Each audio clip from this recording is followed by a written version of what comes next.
The chairman of the Economic and Financial Crimes Commission, EFCC, Ibrahim Lamorde, has listed reasons the anti-graft agency has not been able to convict any of the high-profile corruption suspects who have looted the nation's treasury. Now, Lamorde, who appeared before a Senate Committee on Drugs, Narcotics and Financial Crimes to defend the EFCC's 2013 budget, said that the big suspects used their ill-gotten wealth to prolong their cases in court. He added that they do so by getting their lawyers to use technicalities to get their cases to drag on in an effort to wear out the prosecution. Well, it's against this backdrop today I want to talk about the issues of corruption. But before I do that, I want to thank you for joining us on the agenda today. My name is Henry Williams, and it is a great pleasure to have you watch the show again. I'm talking about issues of challenges being faced in the Nigerian project. And today's topic is going to be talking about the EFCC's scorecard and Nigeria's anti-corruption war. Well, there is no other person that can actually give us information and give us unbiased, a balanced, reaction to this issue than a man sitting beside me here. His name is Mr. Debo Adeniran, and he's the executive chairman, Coalition Against Corrupt Leaders, coalition of NGOs that engage in advocacy and public enlightenment. I want to thank you for coming to the show, sir. It's my pleasure. Thank you very much. It's great to have you here. It's my pleasure. Yeah, that's good. That's wonderful. Yeah. Now, sir, against what we'll be talking about now, the EFCC chairman has talked. He has made a case for himself in front of the Senate, saying that these are the things the challenges he's facing in bringing perpetrators of grafts to book. Many Nigerians and stakeholders have said that there's nothing new in what the EFCC chairman has said. Well, it's more or less the corruption crusade is a smoke screen. Now, what's your position on this issue, sir? Thank you very much. You have gotten it right. Corruption, anti-corruption struggle of the present regime is a smoke screen to deceive the Nigerian public that some efforts are being made to curb corruption in our society. Meanwhile, what the government is doing exactly is to protect corruption culprits. Okay, so when you talk about the complaints of Lamorde, or what I call Lamorde's lamentation, it's really not new, like some people have rightly said earlier, that the courts, the abortus, that are making it difficult for anti-corruption agencies to do their work. The former chairman of ICPC has said the same thing. The former chairman of EFCC, Madam Farida Wasiri, has said the same thing. Even Nuhu Ribadu has mentioned the same thing. It got to a dangerous level when the former chairman, Madam Waziri, had to come out boldly and say that, look, we need special courts, to try corruption criminals. It is because the regular courts are frustrating their efforts. And the Attorney General, the Minister of Justice and Attorney General of the Federation is not helping matters.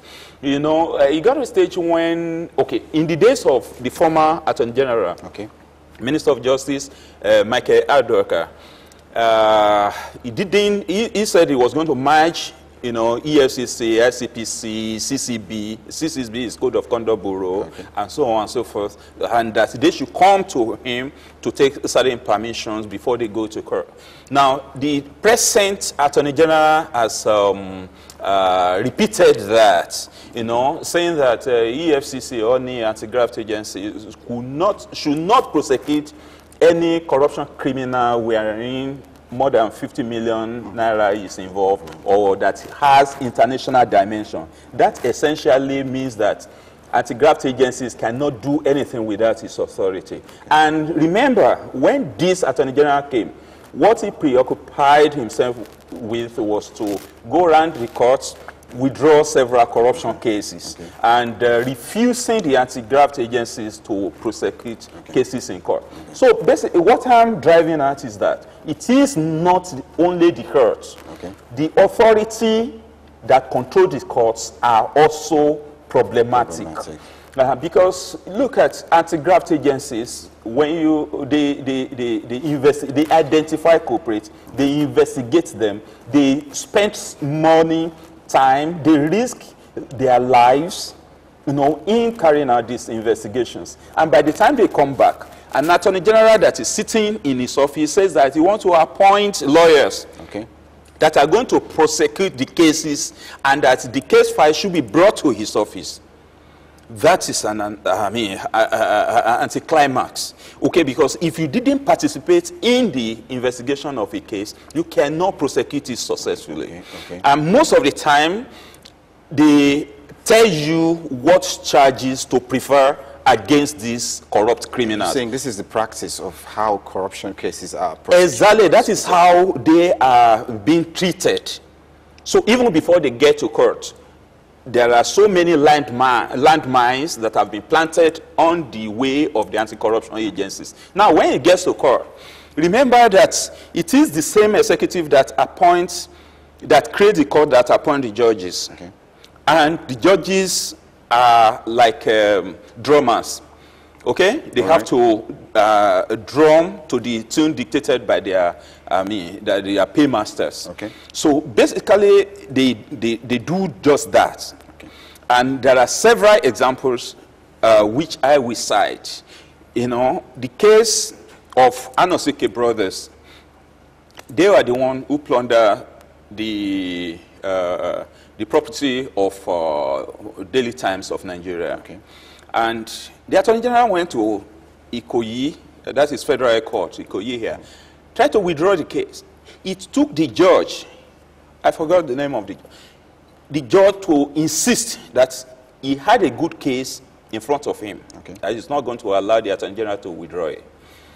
Same thing with the case of, case of Kenny Martins, that is Police Equipment Fund saga. The case was successfully withdrawn. Vaswani brothers, who evaded tax and actually caused monumental losses to this country in terms of revenue, they have been extradited twice. Is that what you call it? When they send somebody out of the country, and they have deported them twice because they carry out dangerous, transactions when it comes to payment and all that in time of business. But what do you have? Our Attorney General facilitated their coming back, and they are still perpetrating it. They are evading taxes, custom duties, and the rest of them. They evade most of them, and all of these are going on at the level of executive. And now I'm coming to the judiciary you mentioned. Now look at our president, President Jonathan. President Jonathan is overtly or covertly giving cover to corrupt criminals within our society. Now look. The recent case of Nuhu Ribadu, let us just take that as an example because we don't have time. KPMG has done their analysis of revenue accruing to Nigeria on petroleum products. Naiti has also done their own analysis and they have come up with a report. The only thing that Nuhu Ribadu did was to put these reports together to accentuate his own findings. So actually he didn't do anything much. He didn't do much than to just put all these relevant reports together. The government is aware of the reports even before it came out. They are aware of KPMG report. They are aware of Naiti reports.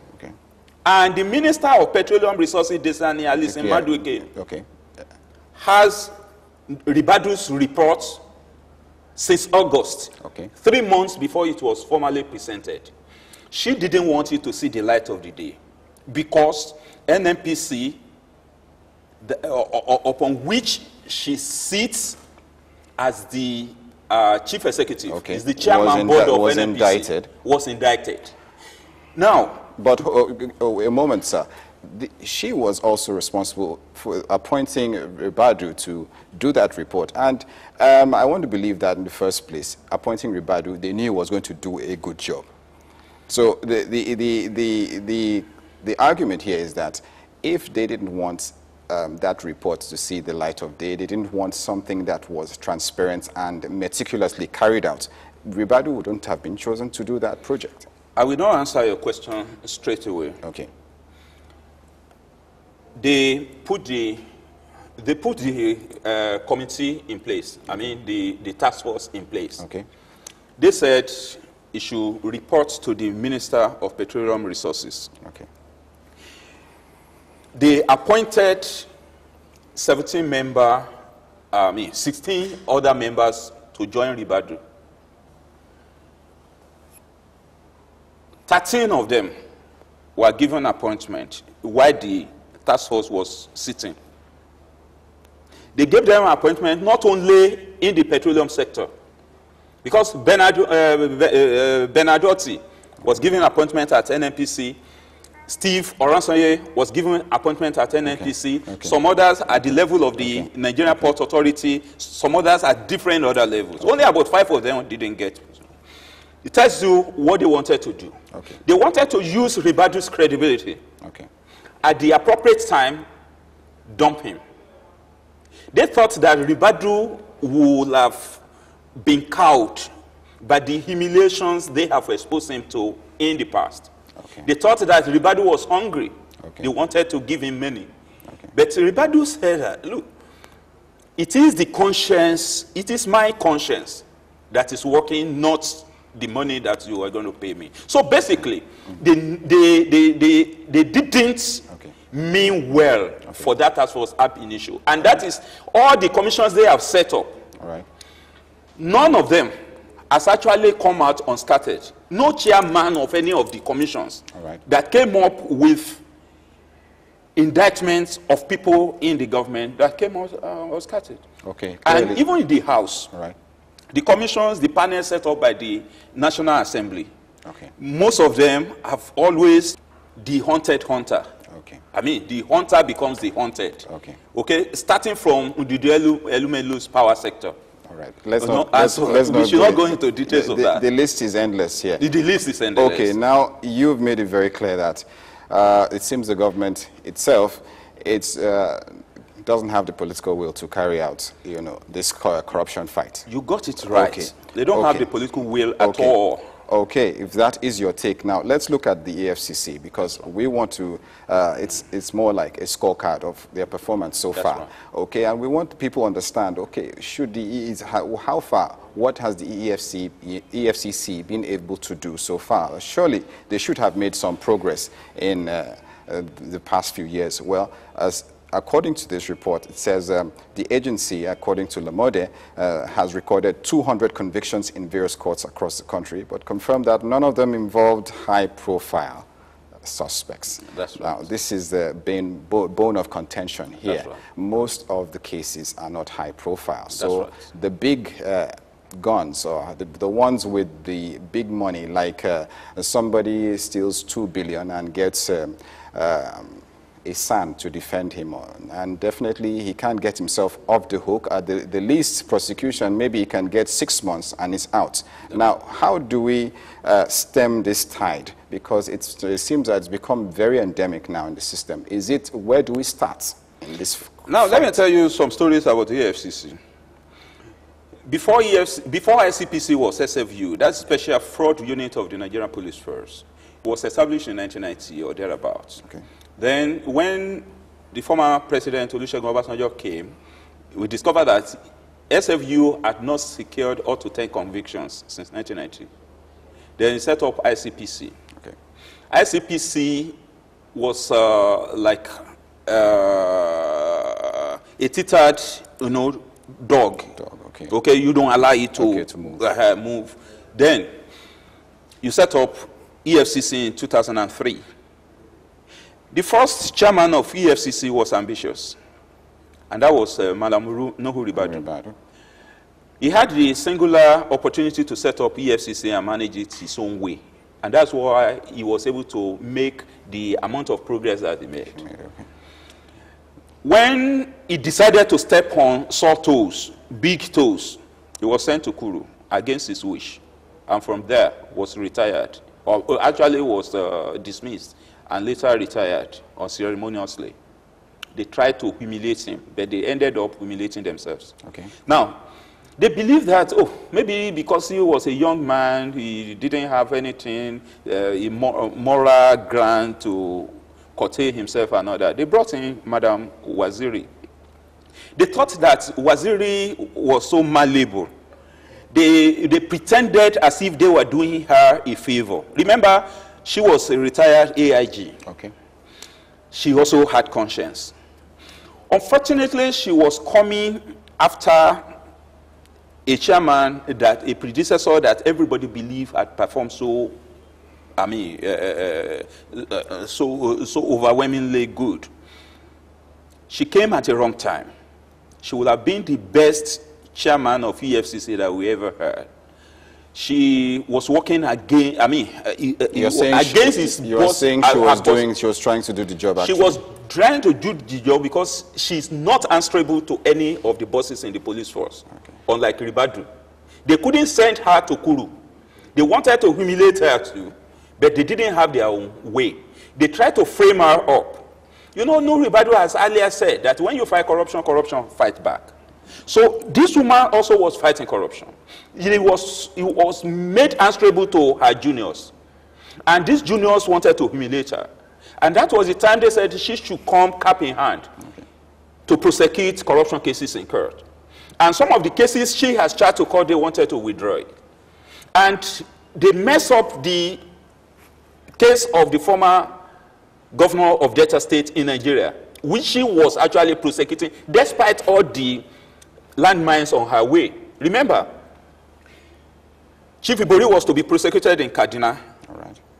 He argued that that was about 700 kilometers away from the scene of the crime that they have to bring. That was against the rule because once you have only one federal high court all over Nigeria, so they can sit anywhere. They had to create a division of federal high court in Asaba, Delta State, in order to accommodate the request.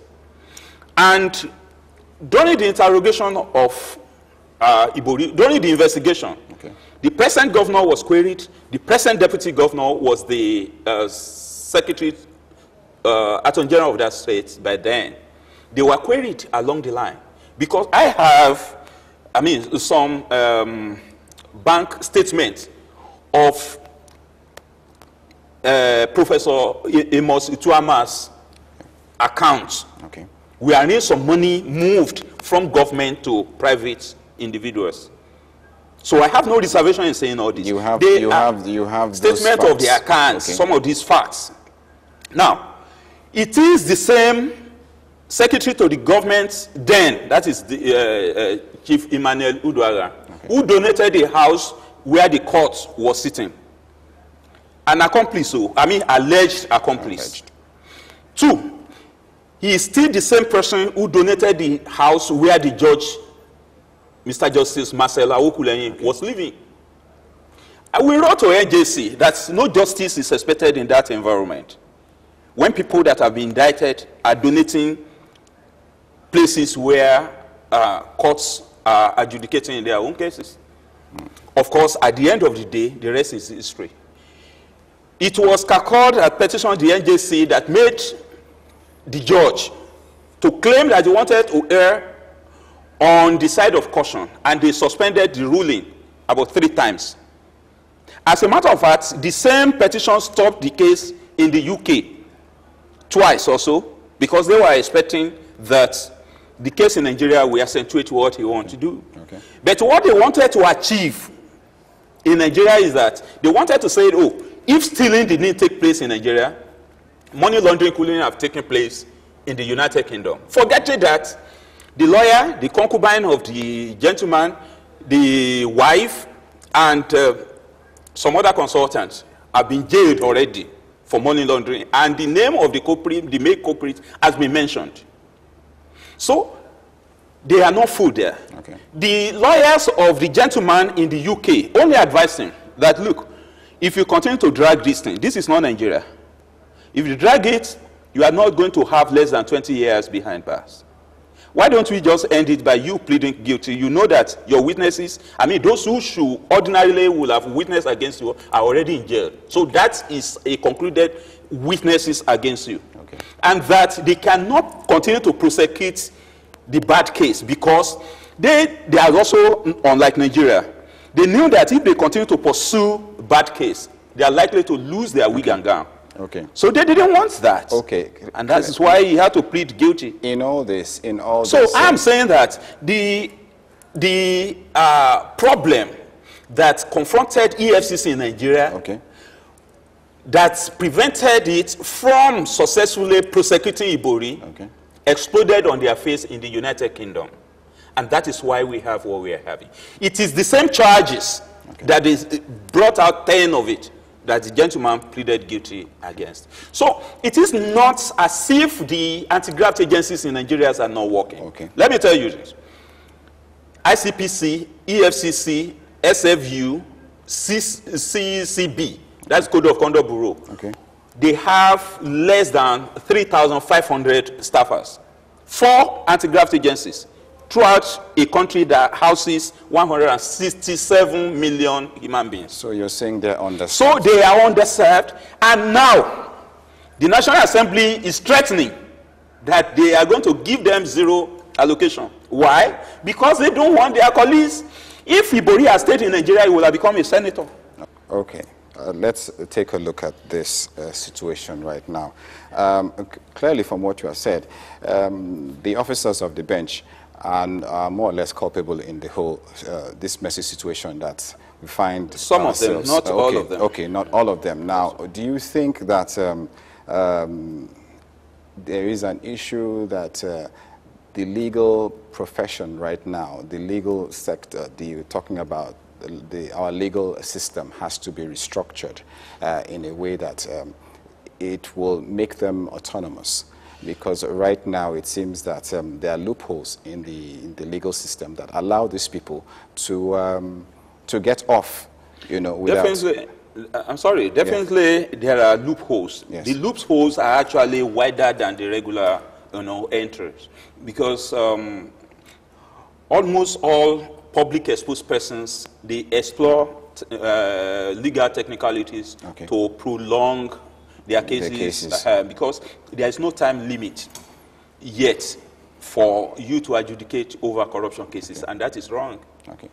And those that have been successfully prosecuted and have been convicted, they give them slap on the wrist, punishments. Somebody just brought out 3 million naira from his pocket and paid.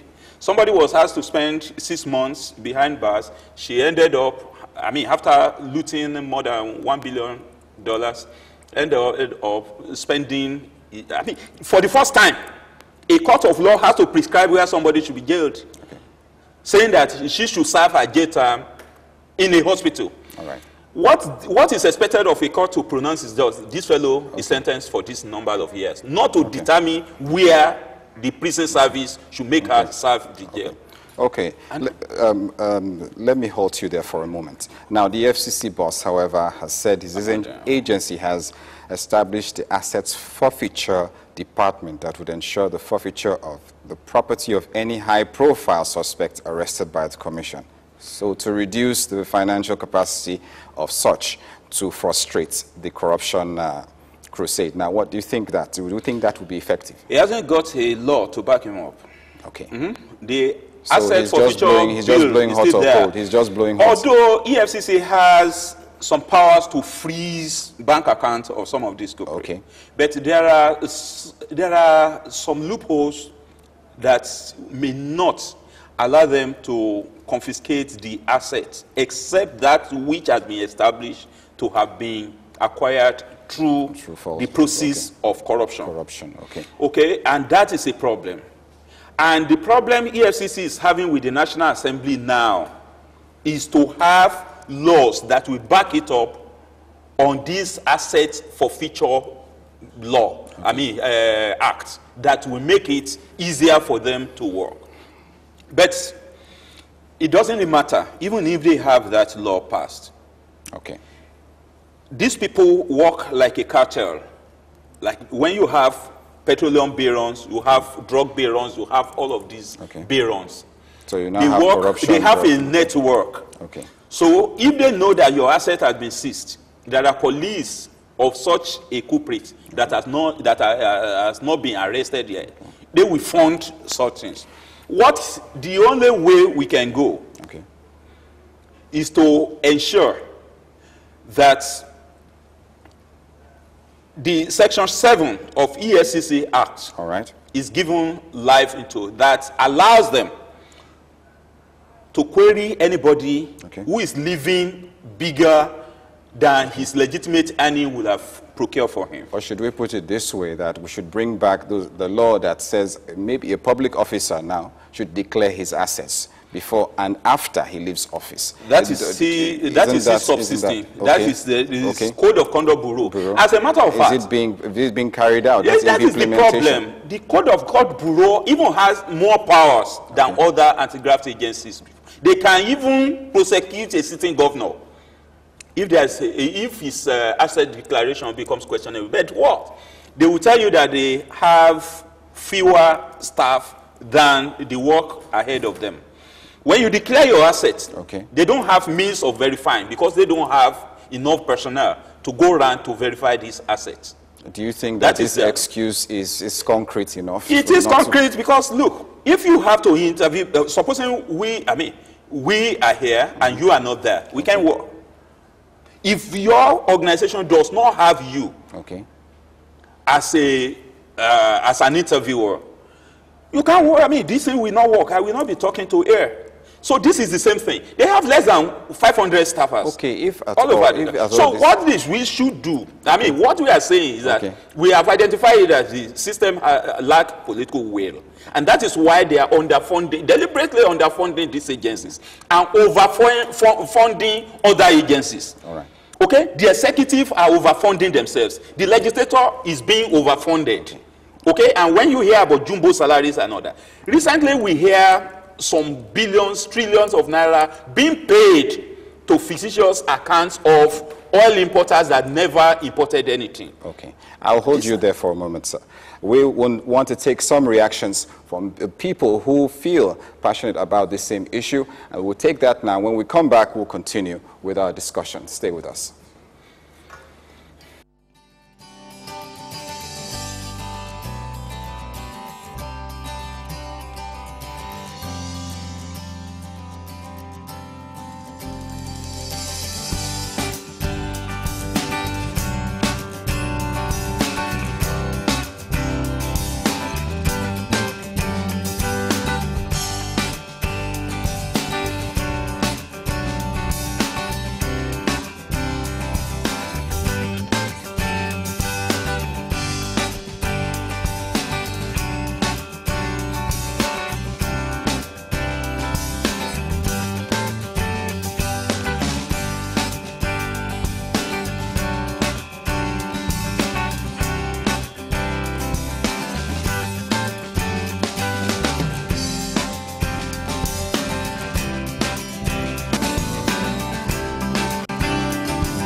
All right, welcome back. Just taking some reactions there from Nigerians and stakeholders alike, talking about the EFCC scorecard and Nigeria's anti-corruption war. Now, sir, as you saw on the screen there, the United States has dismissed Nigeria's anti-corruption drive as just mere talk. Now, that is saddening to say. More or less, there's another talk that a recent report says under President Goodluck Jonathan's watch, Nigeria has lost about 5 trillion naira to corruption. Now, that is not a welcome development, neither is it good for his administration right now. Analysts have said the fight of corruption is not a big deal. It is the easiest thing to fight, okay? It takes leadership. It takes somebody who's ready to face it head on. Do you think President Goodluck Jonathan's administration has done that so far? You know that he has not done that, and that is why the United States has to make, that remark. You know that the president lied in his earlier charts, when he said that Transparency International has ranked Nigeria second best in making progress in anti-corruption drive. He tried to praise himself, relying on what his aide described as notorious fat and the rest of them. And they have seen, that has exploded on their faces now. Look, he has said that he needs more time. Do you agree with that? But how much time does he need? He's supposed to have 4 years. Okay. But actually, he has spent more than 4 years in office as acting president and as president. And as a matter of fact, he has always been there as a vice president. Okay. So it's like he had all the time he needed in the world, even better opportunity than his predecessors. Right. But what has he done about it? How has he utilized the opportunity that he had? He's frittering them away. He has the singular opportunity to help recover the loot in the power sector. Okay. He has not done any. Nobody has been dismissed for the waste. $16 billion wasted on power sector. Nobody has been arrested. Nobody has been prosecuted. Nobody has been jailed. Nobody has been dismissed from work. Okay? All the ministers of power, during whose period those fraud were perpetrated, are still there. Some of them are in the National Assembly. Some of them are somewhere else. The president has not deemed it fit to ask the former president, Olusegun Obasanjo, to account for the $16 billion he wasted on the power sector. Remember that contracts were given to companies that were not registered. Remember that 100% down payment were made to some companies, and they didn't execute anything. Now, let us go to Halliburton scandal. The U.S. has punished its own citizens that came to Nigeria to bribe our own people. And here, we glorify them. We are yet to see. $170 billion was involved in the Halliburton scandal. 110 of those $1 million were taken during Olusegun Obasanjo's regime. What has this regime done to assume all those files, dust them, and question the former president? And he said, because he is the chief accounting officer of that regime. Now, look at Siemens. Siemens, people who came to Nigeria to bribe our people has been jailed in their own country. The company has been fined. Here we gave them, the former president, Umaru Yar'Adua, actually gave them more contracts in the power sector still. Even when we have lost several billions of dollars to the activities, illegal activities of this firm. Pentascope was brought in to rescue Nitel. They ended up, amassing more debts than they came to bail Nitel out of. Then you have Webros. It is also the same thing. $6 billion was involved. All those who took the money and shared it, they are still walking the street. And our president knew them. A lot of them will know they are countless. All right. Now, look at the recent pension, scam. Police pension scam. Police pension scam. The SEC Okay. Securities and Exchange Commission scam. Look at the present, Lawan. Okay. Farouk Lawan's thing. Even if Lawan has taken any bribe, why don't you look at the substance of his findings? Okay. And prosecute people, dismiss people who are, they are still working there. Okay. It's very obvious that the corruption cases right now, assuming very alarming proportions, the speeds at which they are being, reeled out are becoming very embarrassing right now. Talk on the Nigerian scene right now. Now, let's look inward. Now, it's some people have said the case is also, the buck also still lands on our table, on your table and mine. Right. What am I saying? So some of the observers have noted that many of the anti-corruption campaigners, which you are one, the man who's been in the trenches, have switched over and joined the bandwagon. Is it a case of, if you can't beat them, let's join them? Is that the trend that we are seeing right now? My brother, a lot of people might think that way, and we are still analyzing what our problem is. I was with a media house yesterday. We were analyzing the issues. In real fact, the people are losing. Although the exposure is putting us in a better state to fight corruption. If not now, we are taking records, newspaper clippings, television footages, and the rest of them. Let's not forget the social media. The social medias are also there. We are keeping our records. When revolution happens, we are going to assume all these records. And everybody that has participated in the ruining of the economy of this country will have to pay for it dearly. I'm not talking about death penalty now, but we can get to that later. Now, it is in our hands. But my brother, the system that has done this to us has ravaged people with poverty.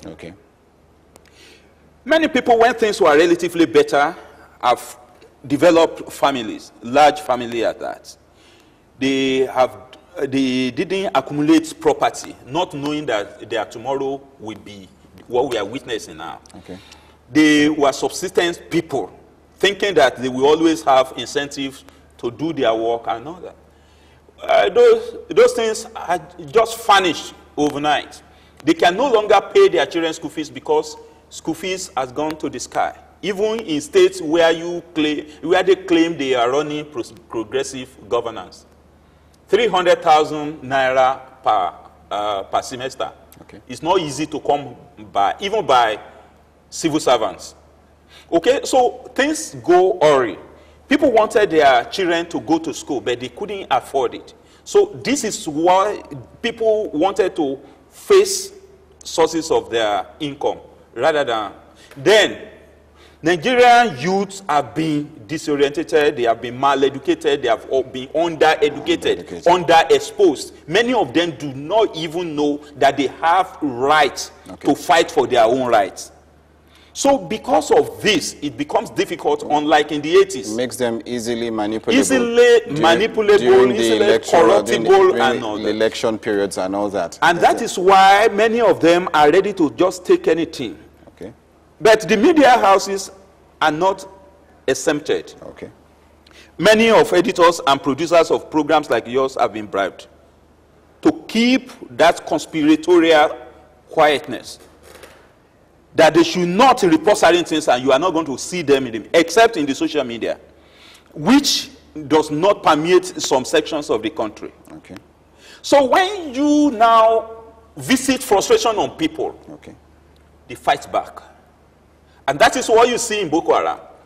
It is not just a day thing. It's not a day phenomenon.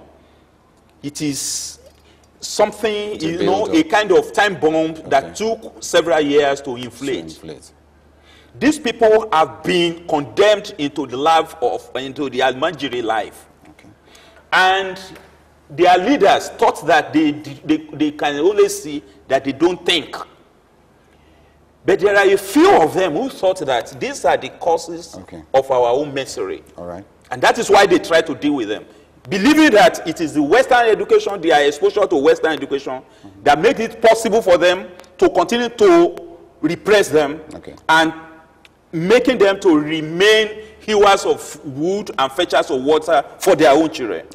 And they pass the baton of rulership from one generation of those who are exposed to Western education to another generation that are exposed to. Why they didn't allow them to have the benefits of Western education. And the Quranic schools they took them to, they didn't allow them to inculcate the regular curriculum that will expose them to accounting, economics, and history. They didn't allow them to know where they are coming from. They didn't allow them to see the world the way it is. They didn't allow them to know that they can live a life better, that they too can enjoy life. And when some of them who are badly exposed saw that, said we must deal with these people. Apparently now we are on the home stretch, and I would like to ask you two questions in one, and I would like you to just try as much as possible to give me very brief and precise answer now. Looking at, we're moving now into 2013. We've been talking about the EFCC and their performance so far. Now, Lamorde is saddled with this fight, and based on the apparatus given to him, do you think he has been able to do enough based on what he has been given, what is on ground? And secondly, what do you think, how do you think they should, EFCC should position, it should be positioned for the fight for corruption, against corruption next year, talking about 2013 right now? Thank you very much. How can they be made, how can it be made better? Thank you. Lamorde is doing his best within the limit of his present capacity. I must answer that. So he's exempted from... He's exempted from the blames. If he's better funded, he will perform better because he was part of Nuhu Ribadu's regime, you know, where they were able to perform wonderfully well. You are asking how EFCC can be repositioned. To perform Remember better. that Lamorde is a serving officer of the Nigerian police, just like Nuhu Ribadu. And he has many bosses to answer to. His bosses are also answerable to the politicians that are in the executive that controls the ministry that controls EFCC. Now, if EFCC is to be properly repositioned, it should be made independent.